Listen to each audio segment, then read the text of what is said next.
Customer Arts Podcast. I'm your host, Dominique Lamb. So today we're incredibly excited to be speaking to Kirsten Kore and Costa Koulis from Designer X, which was created in around 2016 after Kirsten had rented a dress from a complete stranger on Facebook. And I love this concept because I have been scanning your website and you have so many things that I would absolutely love to wear to so many events. And it just seems such a wonderful and easy process. Tell me how you guys got started.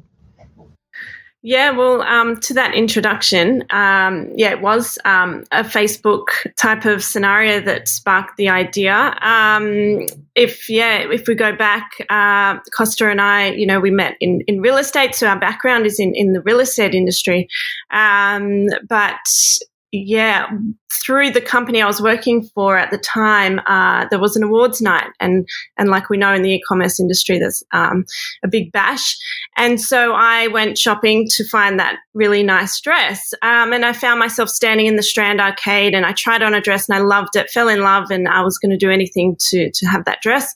It was $1,000, and I just was standing there and we're just kind of thinking, I'm only going to wear this once to this one awards night, and then I want the next dress, for example. Like, you want to try different dresses. And I just couldn't justify purchasing it for $1,000 for one wear. So the value there was there in a way, but I just couldn't justify the purchase. And so, I went back to the office, and the girls in the office said, hey, look, you can rent dresses on Facebook. The girls trying to rent out their dresses. And I was like, oh my God, fantastic. And I happened to find that one dress, and I did rent it from a girl who kind of had a mock-up rental business. Like, he's my wardrobe and rent dresses from me. And so, I emailed my credit card details to her in the hopes that it would all go smoothly. But I really wanted this dress, for a fraction of the price, 10% of the retail price.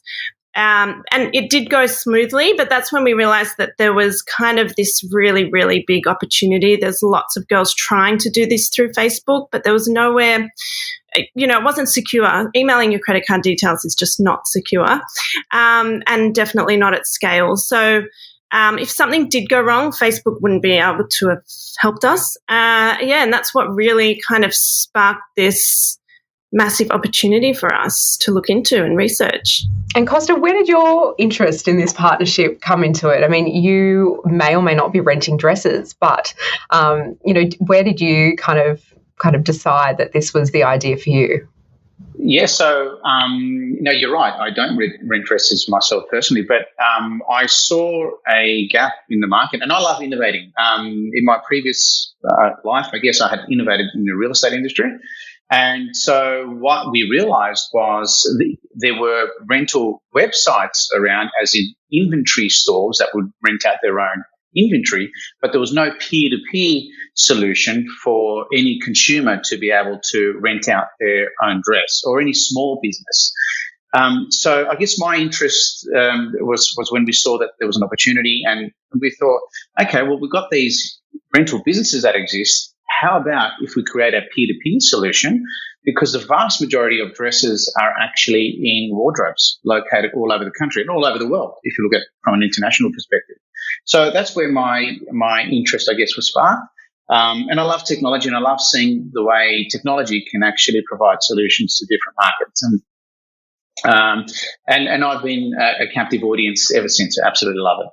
So I understand that you guys have been selected to join a startup accelerator in San Francisco, which led you to expand the brand, leading you to establish your head office or headquarters in New York City. What has that been like? Because you're just talking about, Costa, the global nature of this business. What's it like kind of going from Australia, creating, a startup, and then being in an accelerator that's really kind of changed, I guess, maybe the trajectory of what you were thinking originally?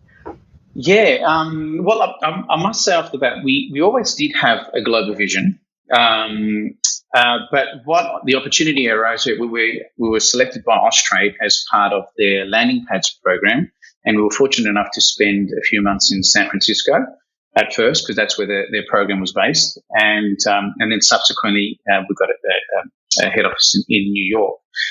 So Austrade have helped us immensely. It was like a foot in the door of a new market. there's a lot to learn. New tax systems, new sales tax. The sales tax system in the US is completely more complicated than Australia's, and there's a lot to learn, and they assisted us with that. The challenges in the USA. Well, of course, our objective in the USA is to replicate our success in Australia into a massive market over there. And so there are localized marketing that we've had to do. There's localized, I guess, sales to some aspect. Although as a technology company, predominantly, everything is online. So it's our platform that I guess is scalable, and it's just a matter of localizing it for markets around the world. One of our other target markets is we're soon going to be expanding to the the UK and Europe as well. They're also in our pipeline. And Kirsten, what was the big thing that you learned from the Accelerator process? You had this great idea. You engaged with this seller on Facebook, and then you kind of took this idea and you've grown it to a global company with Costa. What was the learnings from the Accelerator? Yeah, well, like Costa mentioned, we had a global vision from the start, and we thought, how can we scale this? And literally at the beginning, I was like, let's buy 20 dresses and rent them out. And he's like, no, that's not. There's so many dresses out there, and we can incentivize the consumer to buy at retail because they can make money back. And so the Austrade landing pad program, it really fast-tracked our entry into that market. So we always had earmarked it as our next market, Rent the Runway, billion-dollar company now, inventory-based, but really educated the market on renting and really got the consumer okay with renting. It was a bit taboo at some, not even that long ago. So that was why we earmarked the US as the next entry market. But with the Austrade landing pad program, it's what you make of it as well. And it really fast-tracked it for us. So to be selected and to jet over there and spend time on the ground was a huge opportunity for us, and we dropped everything and left. So, what's it like working as a partnership? Because many of our listeners are thinking about getting into retail, considering are they going to be e-commerce, or what kind of vertical are they going to be in, or they're just interested in hearing kind of where people started. And obviously, you both started in real estate. You'd had a previous relationship prior to kind of being co-founders. What is it like being in a partnership, and what's your advice to our listeners about that? Firstly, it's a work in progress.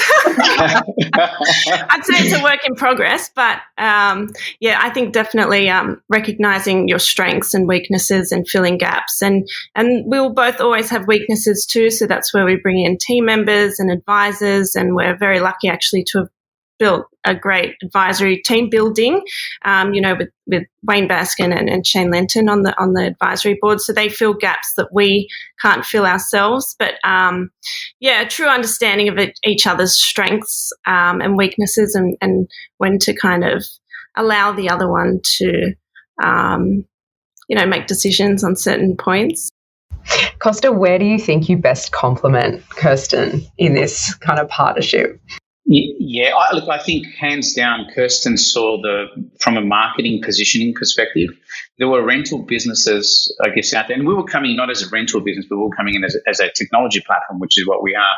But Kirsten saw how, she made it cool, I guess. And that was hard to find around at the time. So definitely one of Kirsten's strengths is the marketing and the positioning. She's placed Designer X amongst our female following, which is in the many thousands. And I guess I complement that potentially from a technology point of view and in that respect, because I really love technology and I love building products and it kind of works. Costa's good at executing and doing things quickly, whereas maybe I'm a little bit more on the perfectionist side. So that's where we really we meet in the middle. Where I'm pursuing, a perfect type product, but you can never pursue perfection because you'll never get something done. And at the same time, managing his, let's do it like yesterday, too quickly almost. So I guess coming together, we kind of do get that perfection in a way. Also, what I was hearing was he was saying you're the cool kid and he's the nerd. I mean, let's just break it down. Really there. He was like, yeah, I'm all about the tech. Yeah. She absolutely brought the cool. That's kind of how it works. Yeah, but I mean, obviously, you work through those issues as they kind of arise. What are, I guess, ways in which you've kind of learnt to do that? Can you think of a time where you've had to have really difficult conversations with each other, but you've been able to kind of work through that, and what allowed you to get through it? Is it your friendship? Is it just a really great respect for each other's kind of expertise in this space? Or is it just that you guys are so used to working with each other that, there's a certain level of acceptance of each other's crazy? How does it work? So we're co-founders, we're business partners, and we're partners in life as well. So, and 2 kids as well. So there's a lot to manage under our partnership. I think what it comes down to, if it's a business type of, we come head to head, I think we default to systems and processes just like any other business, and following, systems. Because then ultimately you blame the system, not each other. That's always a good thing. Yeah. What do you think, Costa? Do you think it's about the systems? I think there's no doubt we fall back onto systems. I also think any life partner, I guess, relationship, you ultimately, whether you like it or not, you're often involved in business anyway, whether you're running household finances or working out when you're going to drop off the kids to school, things that kind of have to be run almost business-like. So essentially you got to start being able to work together as a business anyway, I think, in life, to make a life partnership work. And if it doesn't, it's not the fault of the business. It's probably the fact that you just couldn't work as a business within your lives together and run the household, or run what's necessary on a daily basis. So I think basically, whether you're in business or not, you're going to be running as a business in some capacity in any case. So really, it's about teams, and how do you think it's gone in terms of your teams? I mean, how have you found growing teams, particularly on a national scale and then obviously in an international scale? I mean, that's a very different jump to make. What has that been like? I think what we always look for is fit within culture. So we've got a customer service team here in Sydney. So as long as they fit from a cultural perspective, in terms of our values, we're great supporters of innovation. We're in a field that there's no playbook. There's no playbook for this thing. We're inventing things all the time. We were one of the first we were the first peer-to-peer rental marketplace to introduce Afterpay. We were the first to introduce ID verification to make the renting transactions secure. We just recently did a partnership with Australia Post, whereby we helped Australia Post build their first automated label product for marketplaces. So we're always, I guess, leading the field, and you got to be able to work in an innovative and kind of ever-changing startup kind of environment. And that's the kind of culture and the kind of people, I guess, we attract, and the culture that we like to feed, I guess. And Kirsten, what are the, what kind of people do you look for when you're hiring? Like, if they're obviously got to be interested in innovation, interested in the product and the brand, amongst other things. But I mean, what are the values that you like to see reflected in your staff? Yeah, well, a big part of what we do, our whole business model is around circularity. So, and it was really the problem when we talked about the problem before, was because of a deeply ingrained value in my life, not to waste. I didn't even realize what I was kind of unraveling here, but the ultimate issue I was facing was I didn't want to waste the stress, and so.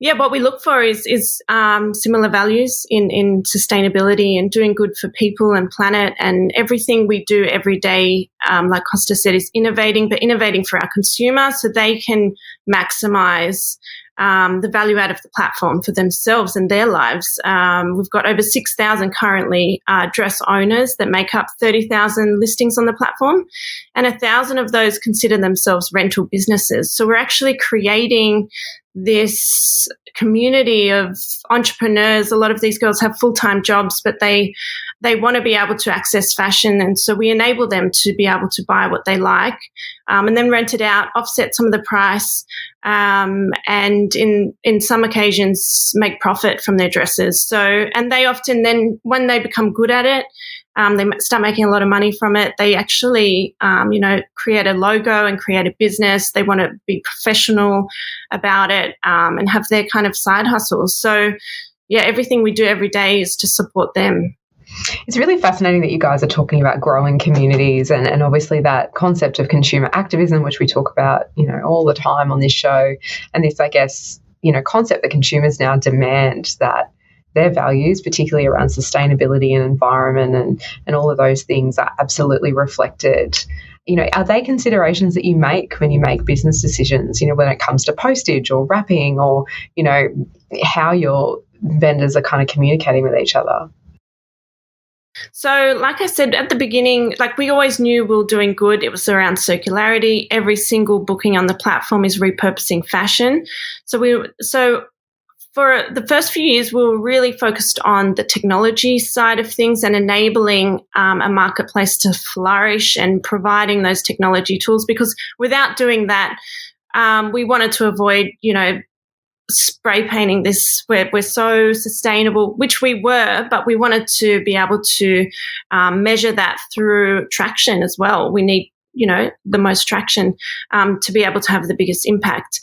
And so, recently we actually did a deep dive with a sustainability consultant and we looked at how sustainable renting is. And as a pure play rental platform, we really wanted to be able to measure that with metrics. And we did find that renting is the most sustainable option of consuming fashion.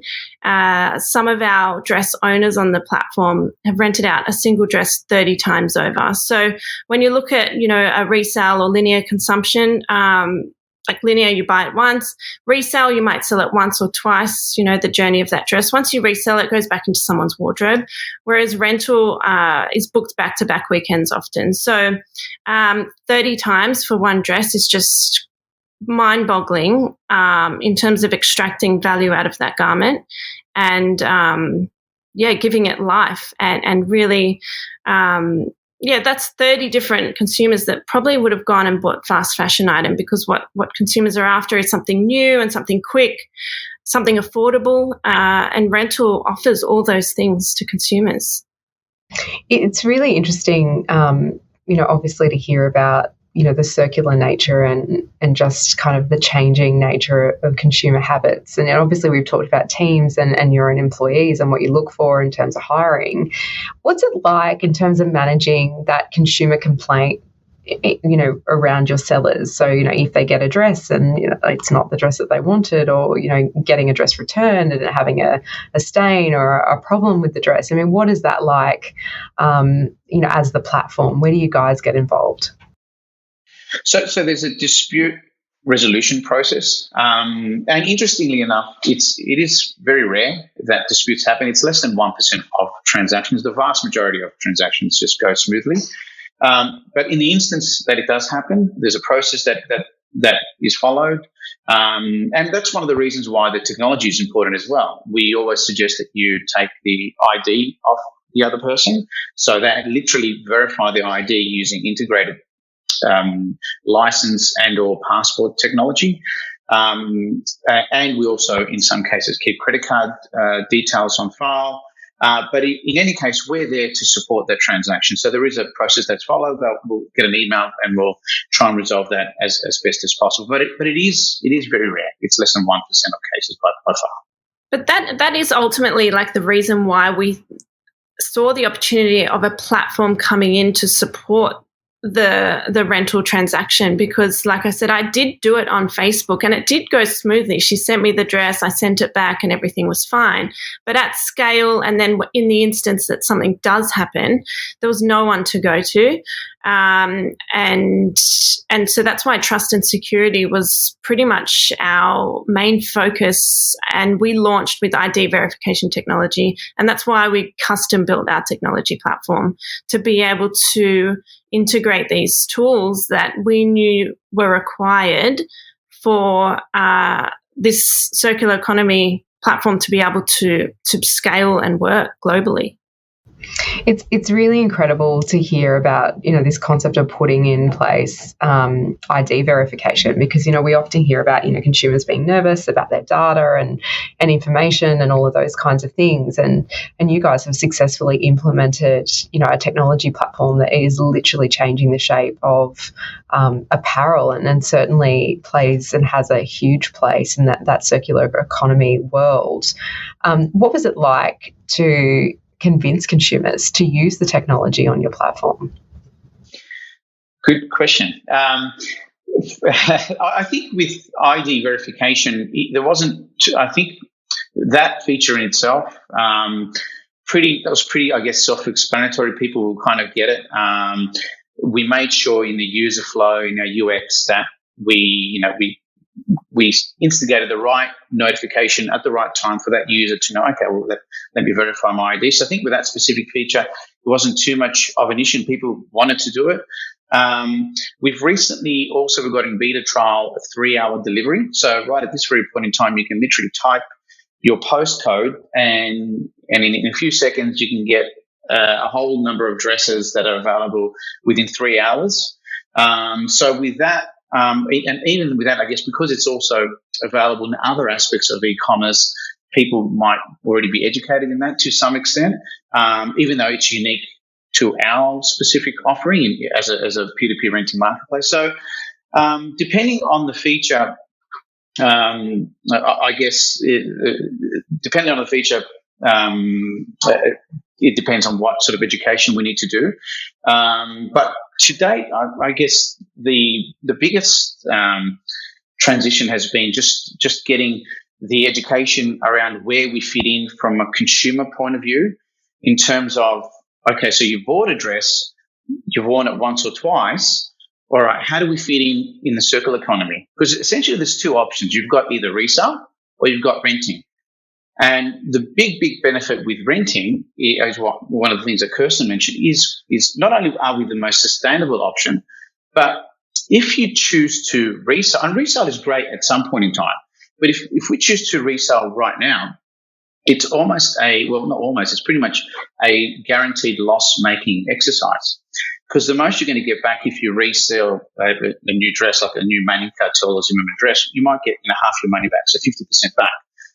Whereas if you rent it, because it's ongoing, it can actually be a profitable exercise. In some cases, we've got users that have rented our dress, they've bought it for $400 and earned $2,500 back. So you can make 600% back. So one of the biggest education journeys that we're embarking on is letting consumers know exactly where renting fits in within the circular economy. Because too often we hear that, one circular economy, you got the one circular economy, but now as the circular economy is growing, especially post-COVID, there's a big educational aspect to that of where does renting fit. And we're ultimately a category specialist because renting really works to extract value from designer fashion. It's not going to work for T-shirts. It's not going to work for sneakers. And too often you get,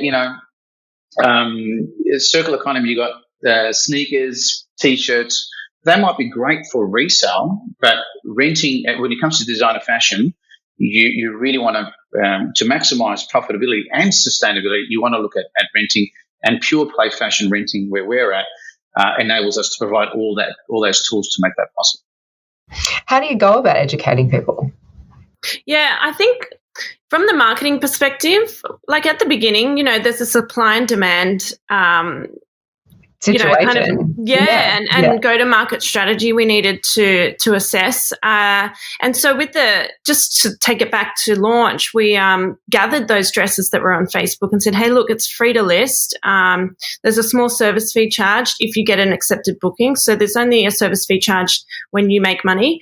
And so building up that supply side, and then literally from then we've kind of only marketed to the demand side. But with the platform, it's very fluid in terms of if you're a renter, you kind of come over to the other side as well. And you realize, hang on, I've got dresses too. Why is Samantha from Adelaide making money? I should be making money too. I've got like beautiful dresses, or I buy lots as well. So the education piece, we focused on the demand side. Like, hey, look, we kept it kind of simple.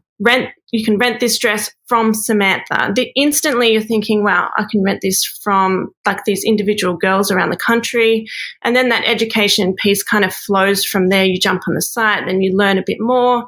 And then we'll kind of tell you a bit about lending and listing your own dress and how easy it is. So to list a dress, literally 4 easy steps, you get a dress listed within a matter of minutes. And supply has never really been an issue for us. Hundreds of thousands of dollars worth of clothing listed every month, typically. So we go for that demand side, and we see a lot of traction there. How do you feel about being called a disruptor? I think we like it. Yeah. You like it? I don't mind. The other thing as well is, without a doubt, we're incentivizing the purchase of dresses, especially with renting. And not many retailers may be aware that, consumers are often more, aware than in some cases retailers. Because especially when it comes to renting, when it comes to buying now a dress, it's not so much how much is this dress going to cost me, but when you see what Designerix can offer consumers, it becomes, well, how much can I possibly make from this dress? So these are the kind of questions that people are asking themselves when they're at a retailer's checkout. So the world has kind of changed, and yes, I guess we've played a role in that. But I don't think we mind the term disruption, and I think it's disruption for a good thing, because it's not only a win for consumers. Now they're making money out of a dress that would otherwise be sitting in a wardrobe doing nothing. It's a win for retailers because they're going to be able to sell more dresses. We're incentivizing the sale of more dresses, but also a win for the planet. When you rent, it's 1/3 of the CO2 emissions compared to your traditional consumer consumption. It's half the CO2 emissions compared to resale. So it's the most sustainable option, the most profitable option. So we're literally aligning profitability with sustainability, and there's not many transactions that achieve that. So that's why we don't mind the term disruption. It's doing good for everyone. One of the burning questions for me is, Kirsten, are you still renting from your own site? Absolutely. I do both. You sell and rent, yes. Yeah.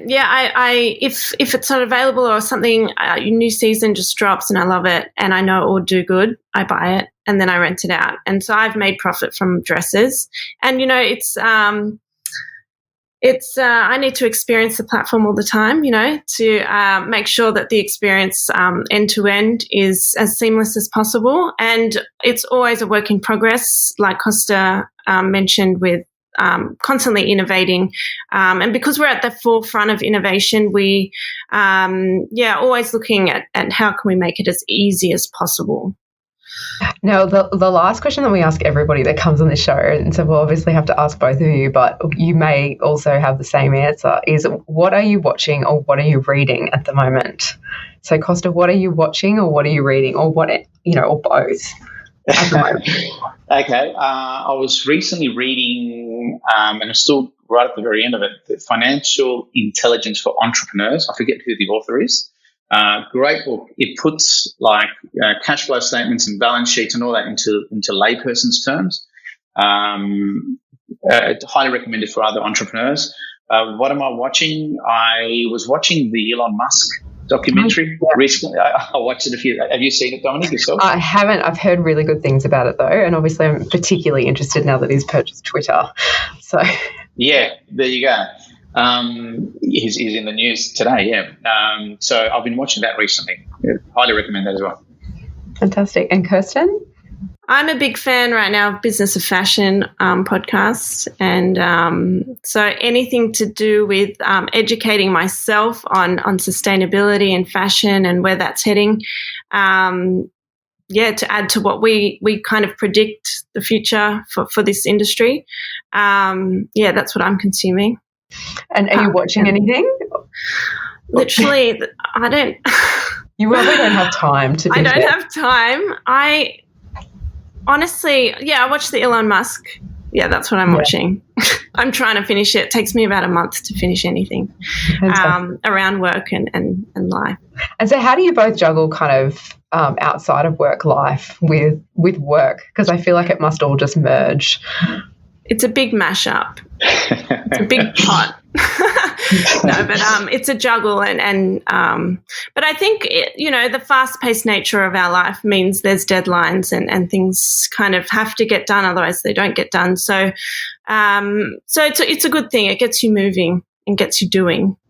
Fantastic. Well, look, this has been incredibly insightful, and for two people that define themselves as a technology platform, you're doing some incredible things for certainly the environment and also for consumers. And I think, in a world like ours at the moment, it's always great to hear from business leaders that are absolutely giving back. And we know that, the latest Edelman reports that have come out around trust is that, the expectation now is that business leaders are the ones that we go to make these kind of courageous decisions. And that sounds like it's the two of you, even if it was something that you feel like you sort of stumbled across it. You've really very much made it about giving back to all levels of anyone that really engages with your brand. So it's been an absolute pleasure talking to both of you. So thank you so much for coming on our show. We can't wait to see what the next installment is for you guys and where you end up. So absolutely keep us posted. So thank you.